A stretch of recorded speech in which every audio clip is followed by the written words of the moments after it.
Hello, this is KV Ramana, lecturer of zoology. Today we will discuss about the human respiratory system.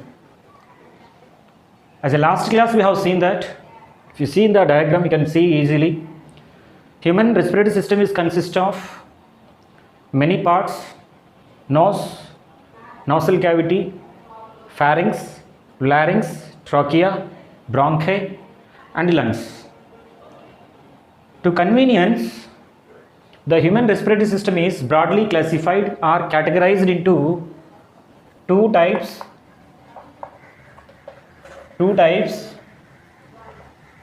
on the basis of structure, on the basis of function. Again, this respiratory system is divided into two types. On the basis of structure, the respiratory system is divided into two types. One is upper respiratory system.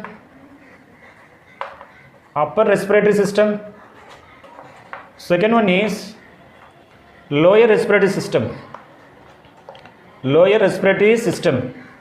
On the basis of function, again the respiratory system is divided into two types.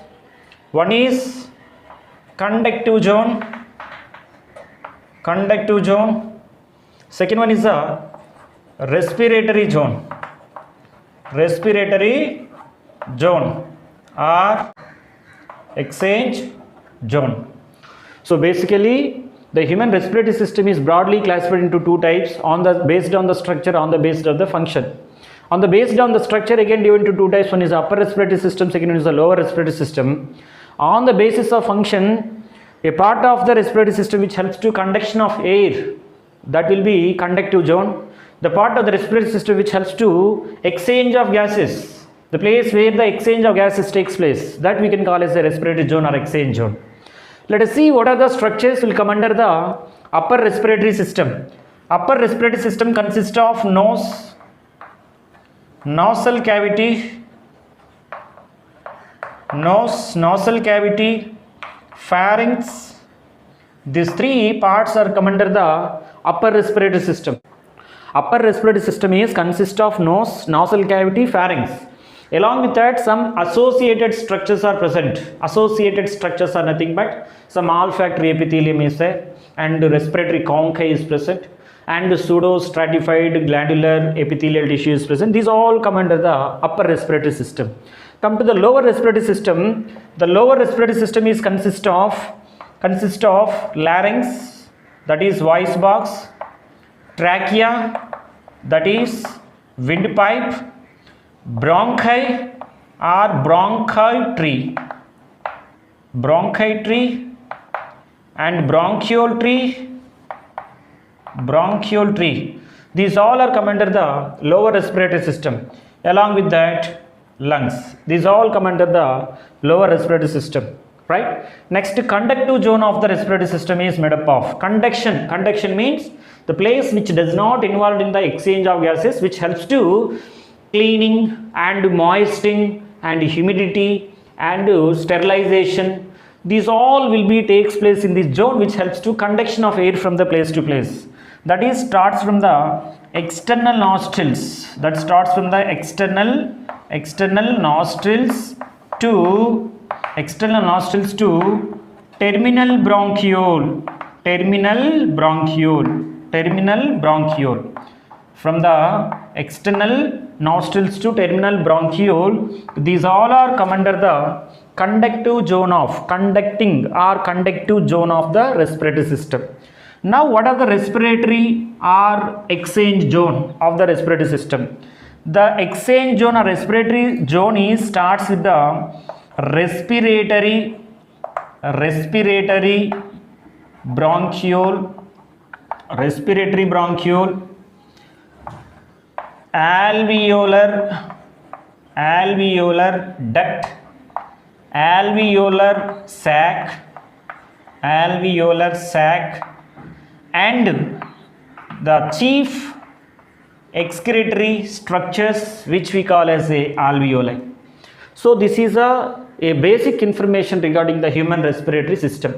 Let us see a common structures we are going to explain one by one from the starting external nostrils to alveoli. Let us see what is the structure of the nose. Nose is a starting part of the respiratory system.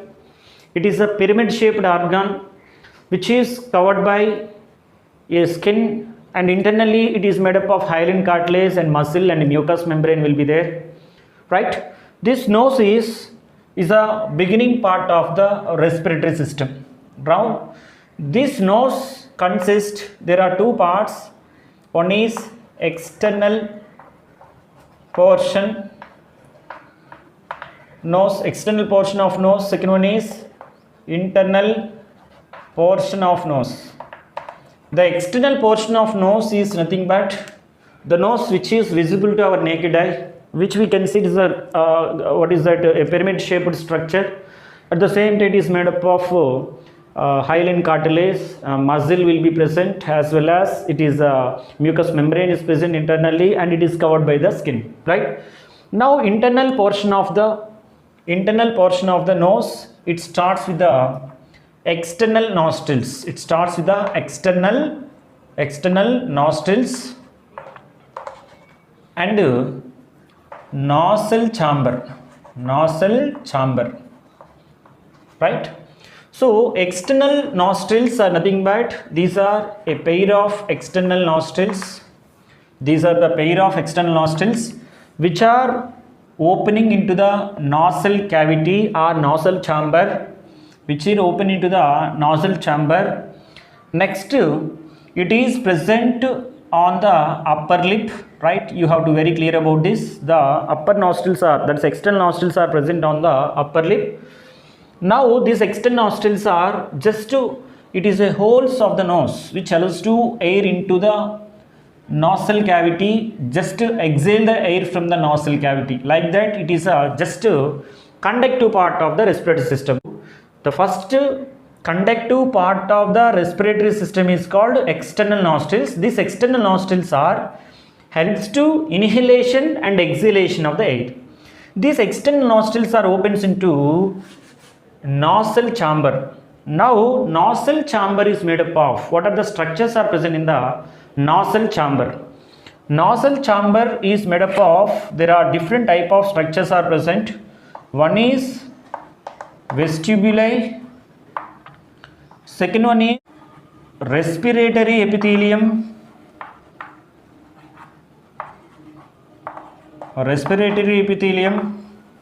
third one is olfactory epithelium.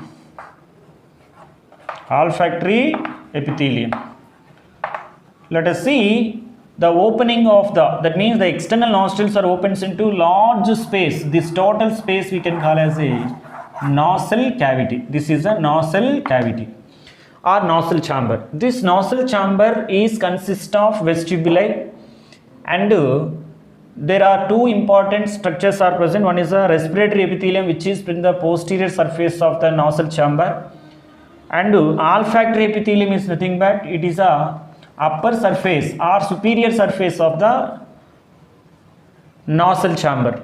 Now we'll discuss about what is a vestibuli.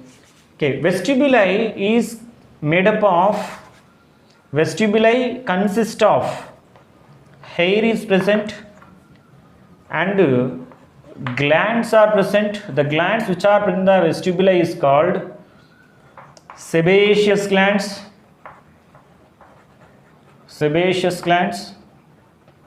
Right? And it is covered by the skin, right? Hair, glands of the sebaceous glands and skin. Hair and these sebaceous glands secrete the sebum, and hair helps to trap the dust particles which will be enters into the nasal chamber. Mostly filtration of air will be takes place with help of the vestibuli. And second part, very important part, is a respiratory epithelium.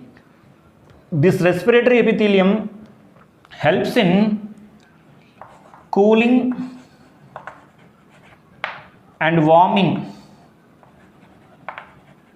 of air, which is the inhaled air takes place. How it will be cooled?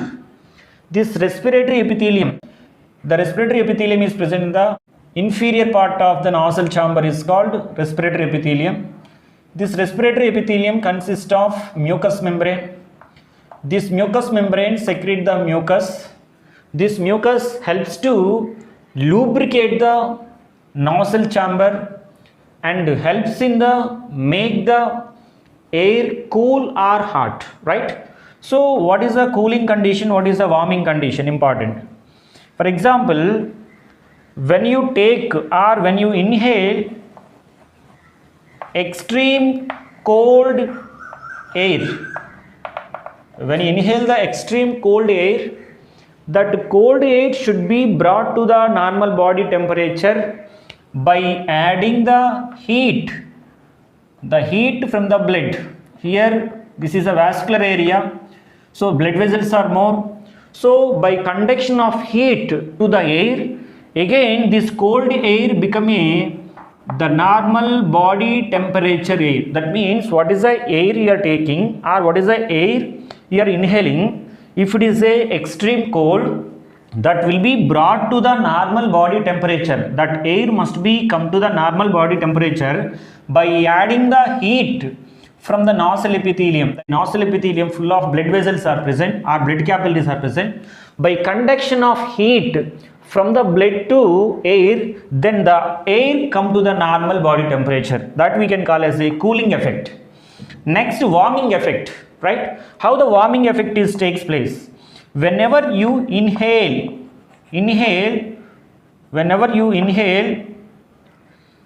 extreme hot air, whenever you inhale the extreme hot air, right, by adding the mucus to the air, it brought to the normal body temperature, right? So again the air must be come to the normal body temperature here by adding the mucus, here by adding the heat from the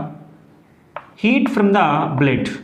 Like that, what happens now? The nostril chamber, in the nostril chamber, nostril cavity, in the nostril cavity, respiratory epithelium play very important role in cooling effect and warming effect.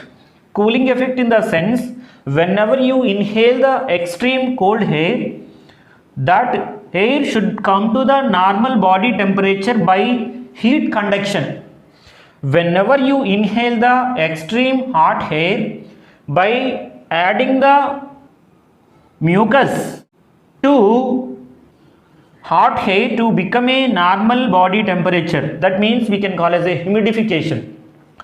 So this part of the respiratory system act as a AC, that is nothing but a air conditioner, because here if you take the hot air, it brought to the normal temperature. If you take the cool air, it brought to the normal temperature. These type of fluctuations are controlled by the respiratory epithelium, which is in the nostril cavity.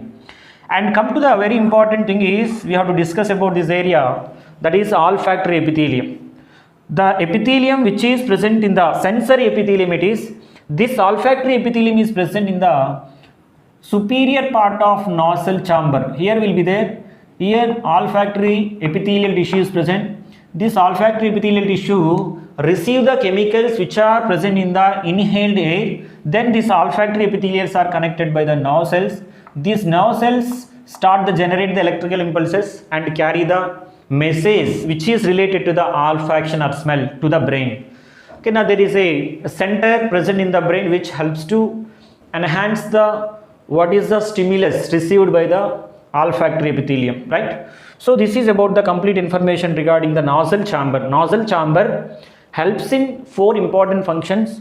One is cleaning the air, filtration of the air takes place. Second one is humidification of the air takes place. And third one is AC, air conditioner, right? Whatever the air you are taking, that should be come to the body temperature or it should be brought to the normal body temperature. Okay, now if you take the cool air or hot air, the alveoli may be burst or damaged, so that before reaching the respiratory zone, it should be come to the normal. And very important thing is, the sense of smell also takes place due to presence of the sensory epithelium or olfactory epithelium.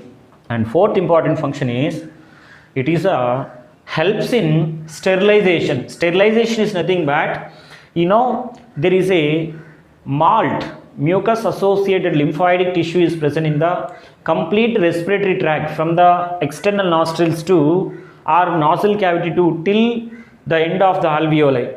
Okay, these all are useful for sterilizing the inhaled air. What is the air you are taking? That air should not have any microbes. So sterilization is nothing but the process of make the air or a particular part microbless. By that we can see in this part of the respiratory system. Let us see the next part of the respiratory system. Before going to that, in that there is a specialized structures are present along with the what is that respiratory epithelium and what is that olfactory epithelium. Those are called conchae. I will talk about the conchae. Let us see a special structures which are present in the nasal chamber or internal part of the nose, or simply we can call as a nasal cavity.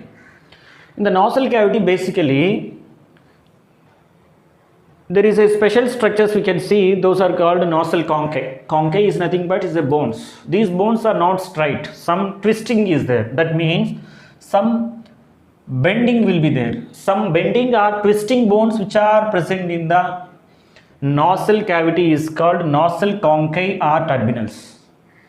These nasal conchae or turbinals are 3 in number. These are present on each other. There are 3 in number. First one is superior conchae, middle one is middle conchae, inferiorly they have adjusted, that we can call as a inferior conchae. These conchae contain a specialized gaps are present. These gaps are called meatus. Okay, now the gap present between the conchae is called meatus, right? That also superior meatus, middle meatus, inferior meatus. The meatus present between the superior to middle is called superior meatus. The meatus present between the middle and inferior is called middle meatus. The meatus present between inferior and nasal septum is called inferior meatus. Whatever it is, the conclusion is meatus is nothing but the vase. The space present between the conchae is called meatus. The twisting bones are called conchae. These two are helps in, very important, these two are helps in, conchae and meatus helps in increase the surface area of the nostril or internal nose. Why? What is the need to increase the surface area? Because whenever the normal condition, we are free, we are very happy to take the air, enough air to body parts. But whenever you want to run or whenever you want to do the vigorous activities, more air is required. At the time what happens, these turbinals and meatus helps to increase the surface area to allow more amount of air, right? That is one. Next one is by preventing the dehydration by trapping the water droplets during the exhalation. Exhalation means while exhale the air from the lungs to outside, the air contains some water vapor. That water vapor should not be loose. It should be prevented by, it should be taken by these turbinals. I hope you understand. That we can call as the dehydration. That means if you lost that, what is the water is comes through the nasal cavity outside, we may lose the water, it leads to dehydration. It is prevented by, that means that water is not wasting, it is taken by conchae and meatus. These are very, very important structures which are present in the nasal cavity of nasal chamber. I hope you understand. So concluded, internal part of the nose consists of nasal septum. There is a separation between the both nostrils, and vestibular part is present, that is called nostril vestibuli, which is made up of, which contain our hair is present, sebaceous glands are present, and skin also will be present, right? Along with that, we have seen that nasal cavity also present. Nasal cavity contains superior and inferior. Inferior part is useful for the respiratory activity, that's why it is a respiratory epithelium. Superior part is involved in the olfactory epithelium, that is the sense of smell. And at the same time, we can see fourth part which is in the nasal cavity, there is a turbinals are concave. These concave and turbinals are same only, and turbinal are concave, some gap will be there between the concave, some gap will be there, that gap is called meatus.